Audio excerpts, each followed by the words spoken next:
let's start with some scene-setting questions. And I want to start with you, Chris, because we all know what Ripple is, but tell us about your avenue into sort of the environmental side of crypto and Bitcoin.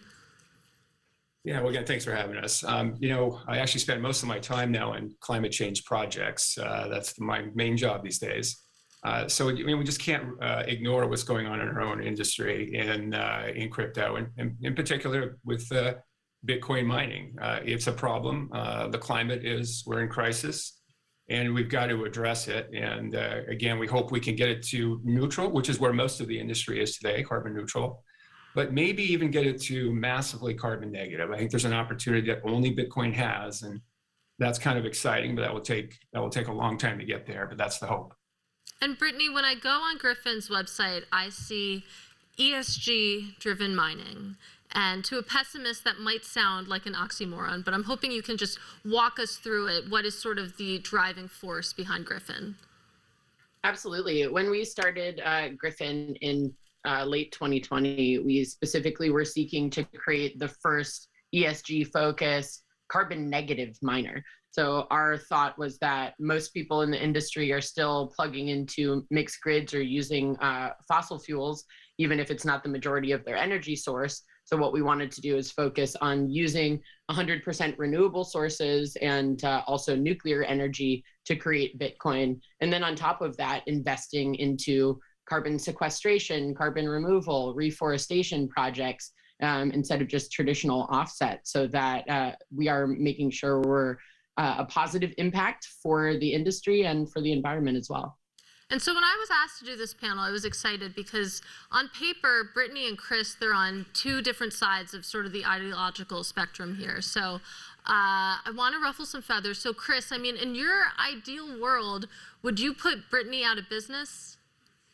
Well, no, absolutely not. First of all, Brittany's a hero, right? I mean, she's doing the right thing.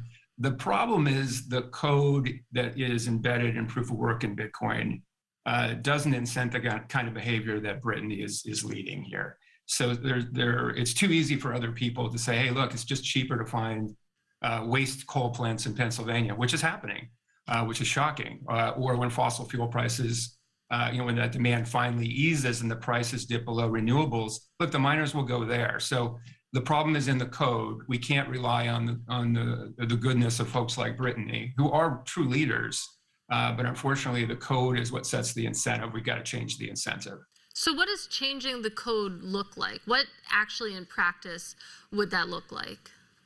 Yeah, I mean, it's not going to be easy. It's going to take years. But whether that's a soft fork with the community going along with this necessary change, knowing there's a crisis here, or it's a hard fork that is driven by kind of a younger generation of people that are going to be more dialed into the problem. But what we've got to do, and so this is the thing I think that's very different from Ethereum. Obviously, it's switching the proof of stake. I actually believe it would be a lost opportunity if Bitcoin changed to proof of stake, because it does have what Brittany represents, this incredibly entrepreneurial, powerful mining industry, which is not the problem, right? The problem is they're being incented to do the wrong thing, which is burn as much energy as possible. What if you could incent them with a change in the code that says, hey, work in proof of work is not burning energy for all these guesses, but rather maybe creating renewable energy you're pushing into the grid. And based on how many joules of renewable energy you make, you get a higher chance of getting that reward or proposing the new ledger. Or maybe it was based on direct air capture. The more molecules of CO2 you captured, the more odds you're going to get that reward or be able to propose the new state of the ledger. That would now completely flip the script. So we're going to get to proof of stake, but Brittany, I want to get your thoughts on that. When it comes to changing the code, whether that's possible and whether it should be possible, because a maximalist would tell you that probably shouldn't alter the code at all. Where do you fall on that? So for me, as someone that traditionally comes from the data protection and privacy standpoint, I really think that the importance of proof of work is obvious. It's basically impossible to hack or manipulate a system where billions of dollars of ASIC computers are decentralized around the world. So therefore, the importance of proof of work is there, and it's obvious, and it's one of the most important technologies that we have today. Now, changing the code is something that happens every now and then. There was an upgrade to the network made last year. It takes the majority of Bitcoin miners around the world signaling that they do want to do that upgrade. Last year was called Taproot. So if there was a proposal out there to upgrade the network and change the code, it would take convincing most miners around the world to decide to go for that. So as Chris said, it's not simple and it's not easy. Now, for me, I prefer other types of incentive changes. I do a lot of legislative and regulatory work in the United States. I've been working in the state of Wyoming for the past 4.5 years, helping write and pass 23 different laws on digital assets. And we're starting to see now other states around the US that are passing crypto laws, and we're seeing mining incentives or mining disincentives that are being passed. For instance, in the state of Kentucky, we now have mining incentives, but it has nothing to do with renewable mining, just mining in general. And so I think that is going to drive a lot of fossil fuel burning companies that are mining Bitcoin to Kentucky, whereas you see the opposite in the state of New York. They have completely banned any non 100% renewable Bitcoin mining. Now, I have large operations in the state of New York, and they are not affected by that because we're using 100% hydroelectric energy. A lot of people ask me if I was involved with that law because it basically takes the competition out of the state. I was absolutely not involved with it. I don't really believe in those kind of draconian legislative initiatives because I don't think that Bitcoin mining is really a competition. But what it basically says is Bitcoin mining is now the only industry where you're banned unless you're 100% renewable. I would love to see that for big tech, for construction and infrastructure, for other industries, if New York really cares about incentivizing renewables, because for sure, Bitcoin mining is not the biggest industry in the state of New York. Right. I really think we should find a happy medium and find a way for there to be incentives, whether that be tax incentives or something else, to make sure that miners have a reason to choose renewable, if right now renewable is not cheaper than using a mixed grid or straight fossil fuels. And we're going to get to renewables, but I want to harp on the code and proof of stake for a little bit longer because we flashed that Twitter poll a few minutes ago. I would love to bring it back up. We harnessed the power of our Twitter audience, asked them the question, would Bitcoin ever change from proof of work to proof of stake? Everyone said no, pretty much. I know what you guys are going to say, but I still want to ask you the question of why isn't there ever going to be a world, or why, in your view, won't there ever be a world where Bitcoin does go to proof of stake? Because if you think about sort of the sustainability of Bitcoin mining, this is probably overly simplistic, but it seems like proof of stake would be a simple solution. Chris, would love to hear your thoughts first. Well, there's problems with proof of stake, certainly. So it's trade-offs, right? But I think, again, Bitcoin moving to proof of stake, it'd be a lost opportunity because it's the only one now, and especially with Ethereum changing, that will have this incredible industry. You have to give it to the mining industry. It moved practically the entire business from China to the US in a matter of months. It raised billions of dollars, incredibly entrepreneurial people. So that's an asset. And if you move to proof of stake, it all goes away. So why wouldn't the miners correctly oppose that? They should. A better solution would be moving to something like proof of useful work. And, there's a lot of teams that are working on just that thing. The issue here, the problem to solve is in Bitcoin proof of work today, you don't have to prove the work. The result proves you did the work, that you guessed the correct number. What you need to do when you're talking about work based on atoms or joules of renewable energy, you have to be able to measure that work as it was done. So how do you do that in a secure, censorship-resistant way? That is the challenge. But there are teams working on that. And I'd say to the Bitcoin community, look, if you can get a system that is equally secure, equally censorship resistant, but it's based on this powerful notion of miners now solving climate. I mean, you'd have to admit, wouldn't that be the greatest demand generator for the Bitcoin, asset? Everybody would want to own it. And the more the price went up, the more you're solving climate. And that's the reverse of what you have today. Bitcoin community should see the biggest risk to Bitcoin is climate is getting worse. We see the news every day, and Bitcoin is contributing to that. And this newer generation, this future generation that's not even born yet, how are they not going to reject that? And Bitcoin will be isolated, especially as Ethereum changes. So we need to be working on that and encouraging that new, I don't know, kind of spirit of innovation. You know, frankly, I just don't get how the Bitcoin computer, the people that create, you know, this, we're going to create the future, have turned into these extreme reactionaries that don't want to change anything. Come on, that is not what, you know, Silicon Valley, the technology community was built on. It was built on a can-do spirit. Let's get working.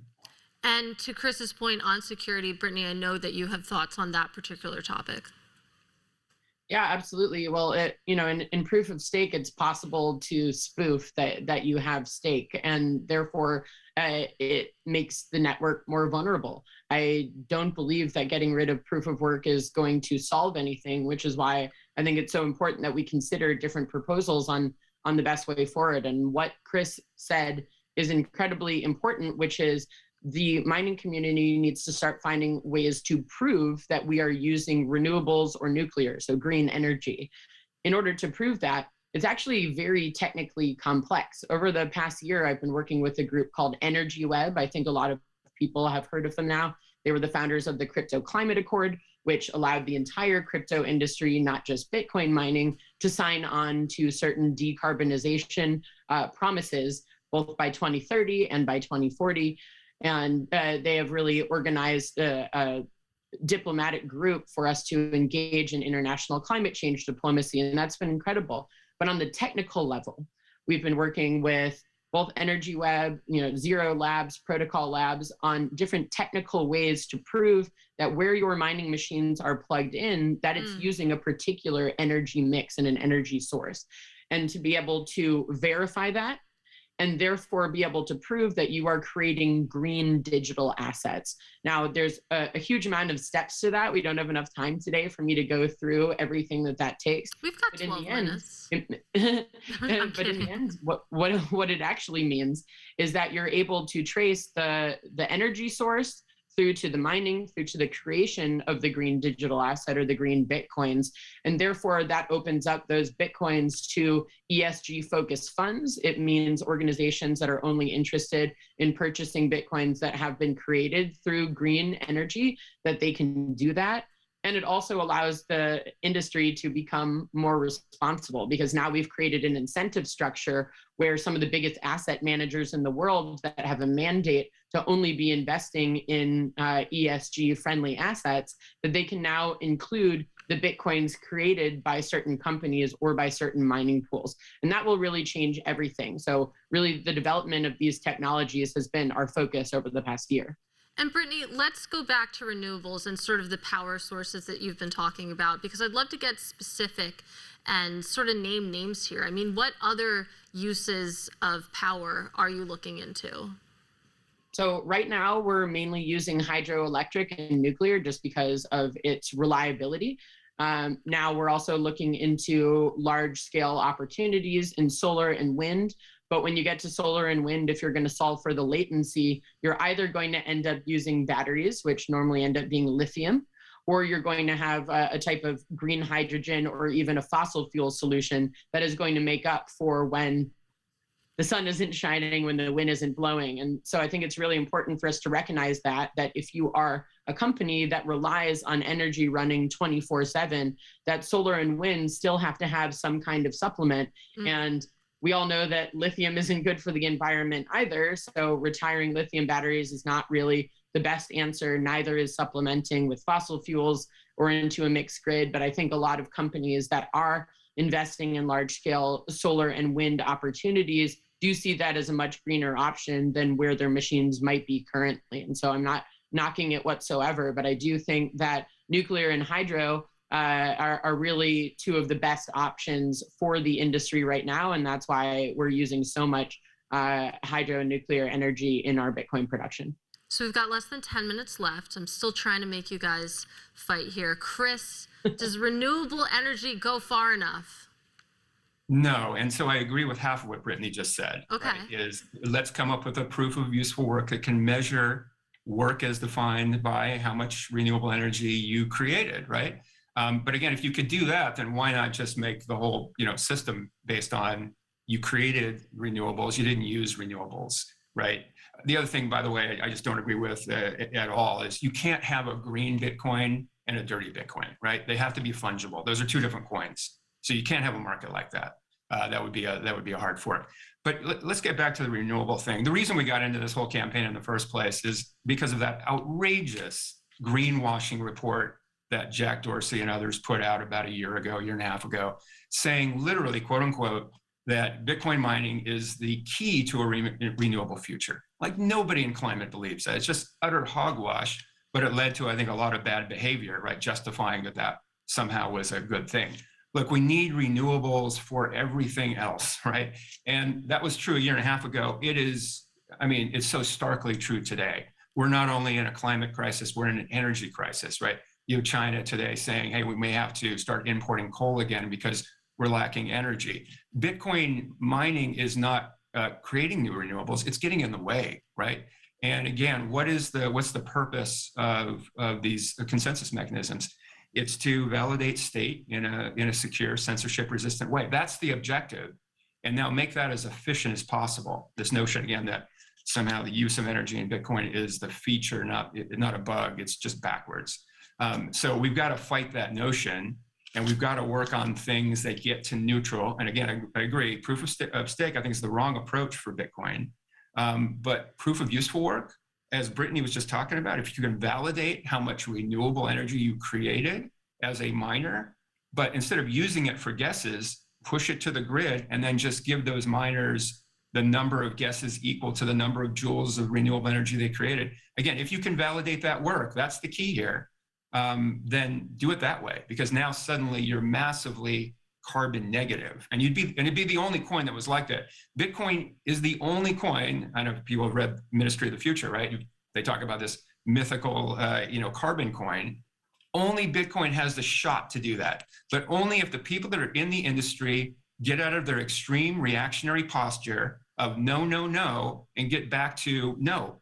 Technology is about change, is about being proactive and get busy. Like, I can't believe there's not, with billions of dollars at stake, trillions of dollars, why aren't there 10 projects being backed by the Bitcoin community to find a new proof of useful work? Why aren't they working on that right now?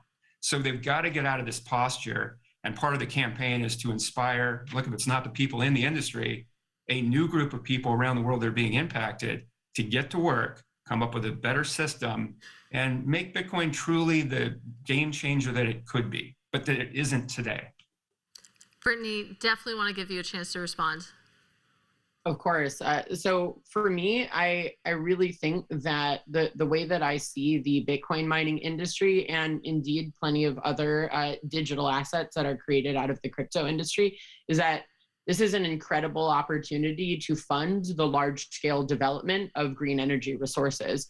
Even now, tons of the projects that I either work with or have been in communication with around the world, those renewable energy sites have only been able to develop and grow because they have been funded by Bitcoin mining or another type of crypto mining or even staking operations. So it's possible that if we actually were to start measuring and over the next many years really be able to drive money into renewable energy development and nuclear energy development, so that although Bitcoin mining is taking a certain amount of energy, it's actually funding exponentially more green energy than it is taking. And just as Chris said, pushing that back to the grid is so incredibly important. At so many of these renewable energy sites where both myself and other mining companies are working, the excess energy is being sold back to the grid. And the only reason why those sites are being scaled up is specifically because of the income from the mining companies. And so I think that is a way that a lot of people are not really looking at as an incredible opportunity, where Bitcoin miners can become the greatest financial partner with countries in reaching their climate goals, as opposed to becoming an obstacle or a hindrance. I'm not saying that is already a trend that is happening all around the world in terms of vast majority of situations. I'm saying if we decide to design it that way, if we design for it and we plan for it, then it's very possible for that to be what we see in the future. And so, again, Sorry, go ahead, Chris, please. Yeah, I was just going to say the key to what Brittany's saying, though, you need the code change, right? You need the code change to flip it from an incentive to use to an incentive to create. Because let's keep in mind, if you look at solar prices today, they're not going down anymore, right? They're going up, right? Polysilicon prices now $40 a kilogram. That's the highest they've been in 10 years. So again, there is no demand problem for renewable energy. It's a supply problem. Everybody's trying to build on renewables. Europe, I mean, look what's going on with Ukraine. They're in a mad dash to get energy from anywhere. Bitcoin mining as it's structured today is just getting in the way. But if you had a code change where it flipped the script, it could actually be a huge part of the solution, but you've got to change the code. Well, to that point, we have less than 6 minutes left, and it'd be remiss if I didn't mention the moment that we're in for the crypto industry. I don't know if you guys have heard, but there's been a massive drawdown. And when it comes to the incentive for that code change, and I'll ask a version of this to you both, Chris, do you feel that that has just fallen off the priority list, that the issues that are facing crypto right now are so great that is this even on people's radar right now that we should change the code of Bitcoin to make it more sustainable? Well, I would argue it's more so than ever. Most of the industry's been humbled, and that's a good thing, right? It's a normal tech cycle that you go through, but it's a moment to reflect on what's working and what's not working. And you'd have to say that Bitcoin mining in a world that has an energy crisis and a climate crisis, it's not contributing to the solution, it's part of the problem. So if you're reevaluating kind of where you are, how do we make this technology truly valuable to the world? Change the code and make it so. It's so in our grasp. But the problem, you're right, it's come down a little bit, maybe from 140 trillion watt hours. I think today you're at about 80 terawatt hours. So that's better. But the history of Bitcoin is these price changes, they'll start going up. It's going up today. It's been going up nicely all week. It will recover, and you're back to the same problem. So now's the time. Crashes are the time to be rethinking things and to be relaunching new models. That's the history of technology. That's what we should be doing. And Brittany, let's bring that question specifically to the miners, because obviously the mining industry has been under a lot of pain. And when you think about, the cost that it would take for some of these miners to switch to more renewable sources of energy, I mean, do you feel that momentum has been lost at this moment? Same question. I mean, has it just fallen off the priority list? It might have for some other companies that are struggling to stay afloat. I'm lucky that at Gryphon Digital Mining, we have an incredible team that made sure that we had a business model where we would always be in the green and that we were not wasting any time or money or energy. But there are so many people in the industry that are now struggling to make ends meet and wondering whether they're going to have to sell or shutter their doors. And so in that situation, when renewable energy sites are actually raising prices these days, a lot of miners in the industry that do not have an ESG mandate, I'm sure, are just going to be choosing the cheapest options possible, whether or not that's using fossil fuels or renewables. It's just going to depend where their operations are. And of course, Gryphon's lucky that we decided to start our company on green energy. If you started your company using any type of energy, the cost that it actually takes to move all of your machines to another site is probably not going to be a cost that you're going to choose to incur at this time. Well, to that point, I mean, do you think that some miners will be forced to make that choice to move? I mean, I think about what's going on in Texas with Bitcoin miners being forced to shut off their machines, for example. Yeah, I mean, I think that there will be plenty of mining companies that actually have to shut down, and they'll be selling their machines and their energy contracts to other companies. That's definitely going to happen. It happens in every low cycle and every bear market. So we're definitely going to see that. And of course, we're going to see less companies making those good, positively impactful decisions, because usually that requires extra investment on behalf of the company to make sure that they have an ESG budget, to make sure that no matter what those renewable energy prices are, if they have the capacity for those machines, that they're willing to pay it. So it is a dedication on behalf of the company and the investors in every company that if you are ESG focused and renewable focused, that it probably costs more to do that. So you have to have a business model that can actually sustain this type of waxing and waning of the industry.